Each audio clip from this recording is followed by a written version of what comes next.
Welcome back to the channel. In today's video we're moving on to the next episode in my category breakdown series, and in today's video we're taking a look at Best Original Song. Now if you're new to this series, I've put this video in a playlist with all of the other episodes that we've done so far this award season, if you want to go watch any of those and get familiar with it. But basically all this is just every single year for the past 3 years, I've taken a look at every single individual category at the upcoming Academy Awards, and we've completely broken the category down, talking about all 5 of the nominees in the category, talking about the films itself and like why it got nominated in that specific category.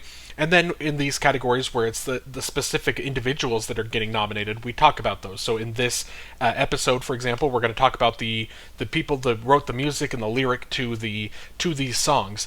So we just kind of go through all that, we give some facts and everything, and then at the end of each section, I rank all of these 5 performances, or these 5 songs in this case. I rank them from 1 to 5 in terms of my personal preference, and then 1 to 5 in terms of how likely it is that I think they win the Academy Award on March 15th. And without further ado, let's take a look at the nominees. Dear Me from Diane Warren, Relentless. Music and lyric by Diane Warren, performed by Kesha. This is Diane Warren's 17th Oscar nomination, including 9 straight years she has been nominated. She is still looking for her first win. She was nominated in 2025 for The Journey from The 688, in 2024 for The Fire Inside from Flaming Hot, in 2023 for Applause from Tell It Like a Woman, in 2022 for Somehow You Do from 4 Good Days, in 2021 for EOC from The Life Ahead, in 2020 for I'm Standing With You from Breakthrough, in 2019 for I'll Fight from RBG, in 2018 for Stand Up for Something from Marshall, in 2016 for Till It Happens to You from The Hunting Ground, in 2015 for Grateful from Beyond the Lights, in 2002 for There You'll Be from Pearl Harbor, in 2000 for Music of My Heart from Music of the Heart, in 1999 for I Don't Want to Miss a Thing from Armageddon, in 1998 for How Do I Live from Con Air, in 1997 for Because You Loved Me from Up Close and Personal, and in 1988 for Nothing's Gonna Stop Us Now from Mannequin. Diane Warren won an honorary Oscar in 2023 for her genius, generosity, and passionate commitment to the power of song in film. And here it is. If you're familiar at all with the category, you knew this was coming. You knew this was coming from, before the nominations were even announced. You knew we were going to talk about this. And part of me, when I was kind of getting this prep all together, and part of me was almost like feeling bad, like that I was going to come on again and continue to pile on Diane Warren and talk about how she doesn't win and she's not going to win this year. And, I was expecting to kind of have that. And then I remembered that last year I picked her song from The Journey from The 688 was my favorite in the category last year. So there are definitely some years where I'm on Diane Warren's side.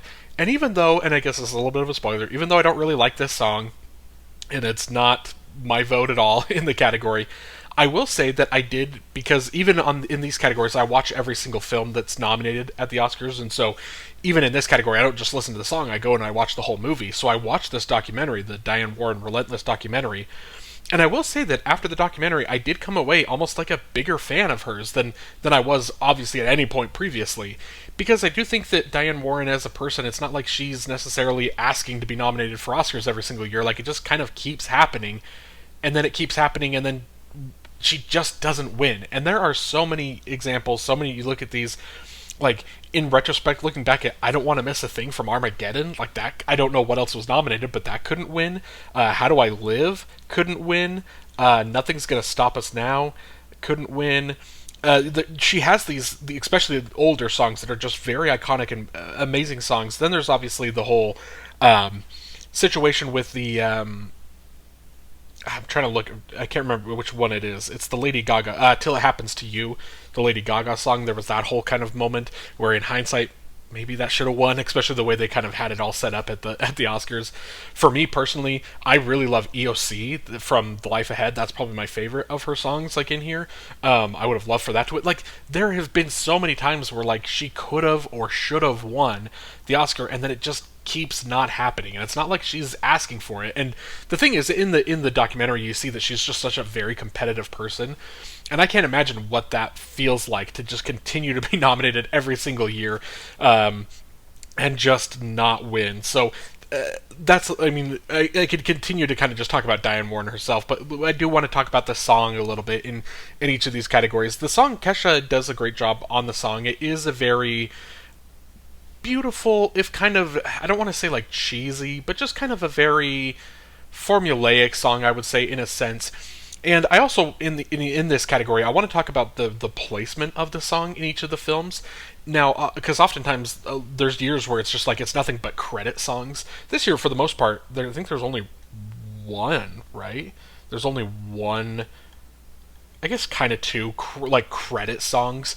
A lot of these are in the film, and what's interesting about sometimes is you might see a song that's kind of in the film, but it's like part of the climax, or it's like it's a big part of it's a big moment of the film. Dear Me from Diane Warren is very interesting in the sense that this song is the climax. It is not like a part of the film. Like, the entire documentary is building to this song. You're watching this whole documentary, watching her explain, her career and all this stuff, and you're watching this, and you know that it is building and leading to the original song that was going to get nominated. So it is kind of an interesting, fascinating thing. Unfortunately for me, it's I don't think she's going to win. I don't think this is the film that's going to get it done. I do kind of hope that in the next year or two, or in the future, a big-time director kind of gets Diane Warren to write a song for their film, and she can get, like, not that Kesha's not like a big artist, but get like someone that's very kind of in the moment, kind of very big and popular, and put a good song in a big film, because I think that's going to be her best chance to win. Because even for this, a song that I'm not necessarily the biggest fan of, I also don't think it really has much of a shot at winning. For my personal rank, I'm putting Dear Me in 5th, and for my prediction, I'm putting it in 3rd. Golden from K-Pop Demon Hunter. Music and lyric by EJ, Mark Sonnenblick, Jung Gyu-kwat, Yoo Hung Lee, Hee Dong-nam, Jung Hoon Seo, and Teddy Park. Performed by EJ, Audrey Nuna, and Ria Mai. This is the first Oscar nomination for all 7 of EJ, Mark Sonnenblick, Jung Gyu-kwat, Yoo Hung Lee, Hee Dong-nam, Jung Hoon Seo, and Teddy Park. Golden won for Best Original Song at the Critics' Choice Awards and the Golden Globe Awards. And first off, starting off this section with apologies. I know I just butchered all of those names. I do apologize. Not super familiar, A, with a lot of these individuals themselves, but B, I wasn't until finally, within the last month or so, when I finally watched K-Pop Demon Hunters, I just wasn't really familiar with this film, with anyone that was involved with it. It was kind of a big blind spot for me in 2025 that I waited so long to finally see this. Now, I will say that as far as like the film goes, I don't like the film to the extent that a lot of other people do. I saw so many people that truly just love the film. It's a film that I like well enough, but don't really love it. I will say that Golden, this song, I mean, there's a couple other songs as well, like the Soda Pop and a couple other songs here and there that are also kind of memorable and stand out. But for me, Golden is kind of this song. It is kind of the moment from the film that is that is beautiful, and it is kind of the best part of it for me. And I will say that kind of before nominations happened, I was always kind of viewing Golden in my head as like the villain in this category, because there's another song in here that I really want to win, and it's probably not going to because of Golden. And so I kind of in my head always viewed Golden as like this like villain song that's blocking me from getting what I want. But then, I listen to it, and every time I listen to it, especially when I'm just like kind of driving or whatever, anytime I listen to the song, it almost catches me off guard every time by how great it is. Like, it is a very good, very catchy, very kind of powerful song. And so I do give it its flowers for that.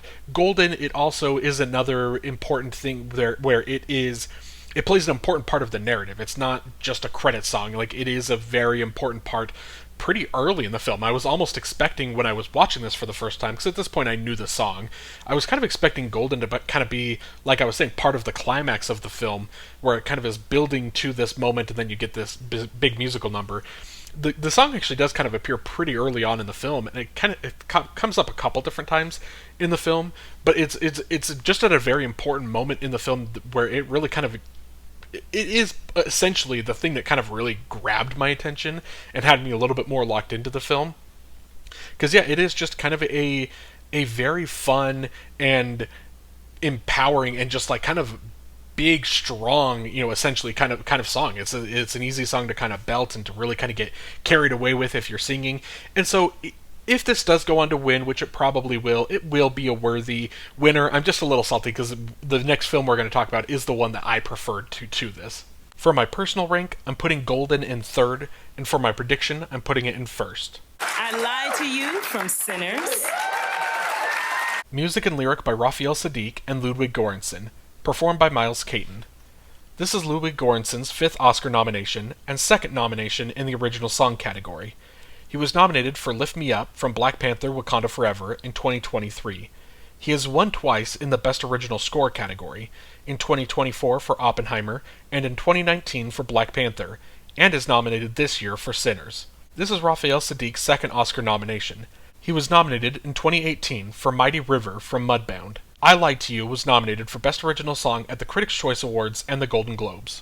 Now, if you've watched any of the previous episodes, the installments in this category breakdown series, this is not a shock at all that I Lied to You is my favorite, because I've talked about that specific sequence in the Juke Joint, the I Lied to You scene, so many times, because that moment of the film, it's my favorite scene of the year of any film. It is it is the thing that I think a lot of people, when they think of Sinners, they remember that scene, they remember that moment. And because it's this scene that has great cinematography, great editing, great choreography, and kind of the dancing, great sound that's all kind of mixed in there, the score kind of plays in there a little bit. You get great visual effects with the fire, with the ceiling burning down. Like, there are so many things that are just amazing about it, and it's just capped off with this beautiful and just, as much as I was saying, as fun as it is to kind of belt Golden while you're driving in the car just listening to the songs, this one is the one for me where I really get into it when I'm singing this song. It is so fun to hit those notes, especially kind of like in the bridge that's kind of leading to the end of the song, like into kind of the guitar solo, like the electric guitar solo, getting that note where he sings it and he hits it, and then he just kind of holds that note for so long that note kind of then transitions into the electric guitar sound. Like, it's just goosebumps that I get from listening to this scene or listening to the song. And I should say that part of the reason I love this song so much is because it does something that I wouldn't say many of these other songs do in this category, where when I hear this song, it immediately, I think of the scene. I remember the scene. I remember so many of the moments that are happening, the way that the camera's moving, the different, because it's celebrating all these different eras of black music, and so you're getting someone coming in a little bit more from like the 80s era, and then you're getting some modern day people coming in. Just so much just energy and the vibes from that scene. It's just so beautiful. I absolutely love this, and in my head it is so hard for me to wrap around that how this is not just sweeping. I get that Golden became this mega hit, this big sensation, but this is one for me. I love this so much that I'm like, this would probably be the happiest I would be almost in any upset at the Oscars in about a week and a half from now. If I Lied to You was able to pull off the win here in this category, it would be like the happiest any win would make me all night. For my personal rank, I'm putting I Lied to You in first, and for my prediction, I'm putting it in second. Sweet Dreams of Joy from Viva Verdi. Music and lyric by Nicholas Pike, performed by Ana Maria Martinez. This is Nicholas Pike's first Oscar nomination. He was previously in the music department for Bonnie Hunt's Return to Me in 2000 and Kenny Ortega's This Is It in 2009. Sweet Dreams of Joy wasn't nominated for Best Original Song at any other major precursor. Now, Sweet Dreams of Joy is really kind of fascinating that it pulled off the nomination. I haven't looked too much into it. Nicholas Pike, I was looking at his filmography, and it's not it doesn't seem like he's this industry favorite that's just kind of overdue. It kind of seems random for him. I don't know if there was anyone else, the director of Viva Verde or any of the kind of the people that were involved in this documentary. I don't know if someone has connections or they're just kind of this industry favorite or something. So maybe I missed something there in terms of how this snuck in. I almost wonder if it really just kind of made this list here because it is this operatic song that is very beautiful as well. It's, as someone who doesn't listen to a whole lot of opera music, it's hard to deny that this isn't beautiful when you listen to it. And so before, as soon as the shortlists are announced for this category specifically, I love listening to all 15 of the songs. that are on that short list, because I love to just kind of get the different, like, almost like it feels like a head start that I'm listening to these songs. I'm thinking, okay, like, where would I rank these, or what would be, my favorite, like, how would I nominate this category, things like that. It's just fun to listen to all of the music. Sweet Dreams of Joy was one of those for me where on the first watch I kind of just like dismissed it. I was like, oh, it's this opera song or whatever. But I continued to listen because there was a playlist on Spotify. I just continued to listen to that playlist so much when I was at work or when I was driving or just whenever, I would listen to this playlist, and every time Sweet Dreams of Joy came on, I would immediately kind of have the first instinct of like, oh, it's just that opera song or whatever. And then midway through, I would just be locked in by how beautiful it is. Like, it is Anna Marie Martinez, the notes she hits. There's kind of one moment where she's doing like the like kind of like that in like maybe like the bridge or something like that. Like, she's kind of hitting those notes, and it's just every time I listen to it, I don't quite get the goosebumps that I get from I Lied to You, but I listen to it and I'm like, this is a fun song. It's not something I would ever like have in a playlist and listen to regularly, but it's just fun anytime I do get to listen to it. The Viva Verde, the film, the documentary, is the last one in this category that I finally just saw a couple nights ago, and so it's a little bit more fresh. But this song, it does play kind of a couple times, or at least once, kind of in the around the halfway point maybe of the film, and then it does play again in the credits to the full song in the credits. And so that's kind of, if you're listening, if you're going to watch the documentary, listen to it, that's where you can kind of find the song in there. It is, again, just a beautiful song that kind of almost seems crazy that it's even in this category, but I'm glad that it made it, because I do really like the song. For my personal rank, I'm putting Sweet Dreams of Joy in 4th, and for my prediction, I'm putting it in 5th. And Train Dreams from Train Dreams. Music by Nick Cave and Bryce Dessner. Lyric by Nick Cave. Performed by Nick Cave. This is the first Oscar nomination for both Nick Cave and Bryce Dessner. Nick Cave composed 2023 Oscar-nominated film Blonde and was a voice actor in 2025 Oscar-nominated film Memoir of a Snail. Bryce Dessner worked with Clint Bentley and Greg Quidar in 2024's Sing Sing. Train Dreams was nominated for Best Original Song at the Critics' Choice Awards and the Golden Globes. Now, I've seen there's some kind of discussion with this song in the sense that, I mean, I would have had no idea. I believe it was the Next Best Picture podcast is where I was listening to, and that's where someone pointed this out, that this song, the film Train Dreams was already made. Like, it was made, it was shot, it was filmed, and then it was bought by Netflix, and then they added this song like after it was finished as like the post-credit song. So there was some kind of discussion of whether like this should even be eligible, because it clearly wasn't like an original song for the film when it came, like it was like kind of added on later. So there's kind of like a lot of discussion with that I don't necessarily care too much either way. But then there was also some discussion, especially on that same Next Best Picture podcast, where some of the people on there were kind of saying that they don't like the song, that they don't think it's a good song.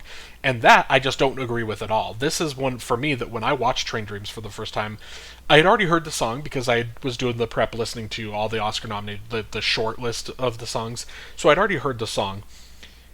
And so I was kind of prepared for it. I really wasn't prepared as much as I thought I was, because the way that this plays on the credits, after watching this film that is kind of beautiful and heartbreaking and tender and all of these different emotions, and then this song comes on with Nick Cave, I think has a very kind of unique voice. The way he's delivering this song is just, it hit me and it touched me. There's you would think a song that has the line of like, I saw someone shoot a bobcat in the brain, like, wouldn't sound as beautiful. Like, that's not like a line that you hear that and you're like, oh, that is like beautiful songwriting. But somehow on this song and in this moment in this film, it moved me. It was emotional. It's a very beautiful song to me. I really enjoy it. And Nick Cave is an artist that I'm not super familiar with. I'm gonna find some of his albums and actually kind of listen to him a little bit more, because again, I wasn't super familiar, didn't recognize the name at all. And I remember that was part, I think it was the Oscar Expert. I was watching their channel. This was back like when they were nomination predictions, and they were bringing up that they thought this was going to get nominated because of Nick Cave, because it's a household name and people know him. I wasn't super familiar with him, but I loved this. And then I actually just watched About Time a couple days ago, and there's a Nick Cave song very prominently featured at the end of that film, that it's Bill Nighy's character is like asking for this Nick Cave song to be played at his funeral, and then they play this song, and it's just so that song was so beautiful to me too, where all of a sudden I'm like, okay, so I've heard two Nick Cave songs, and they both have like moved me to tears essentially because of how beautiful they are and how like again just unique his voice is. So I'm gonna start listening to Nick Cave's discography because he is just it's very beautiful. His music is beautiful to me, and I want to see if there's more that are like this, or if he just really kind of goes all in when it comes to writing. Well, I guess the one in About Time wasn't written for the film. Like it was just his song. So yeah, I'm just excited to kind of listen to him a little bit more because I love this song and I love it in the moment that it is in the film. It's just a touching and beautiful piece of music. For my personal rank, I'm putting Train Dreams in second, and for my prediction, I'm putting it in fourth. And that's it. Thank you so much for watching this video. Let me know down below in the comments what you're rooting for in this category. Are you rooting for Diane Warren to finally get that win, or are you with me on the I Lied to You bandwagon? That's what we're pulling for. Just let me know your thoughts on that down below. Also, if you'd like to like this video and then subscribe to the channel so you don't miss any future episodes in my category breakdown series, I would greatly appreciate it. Thank you so much for watching. Have a great day.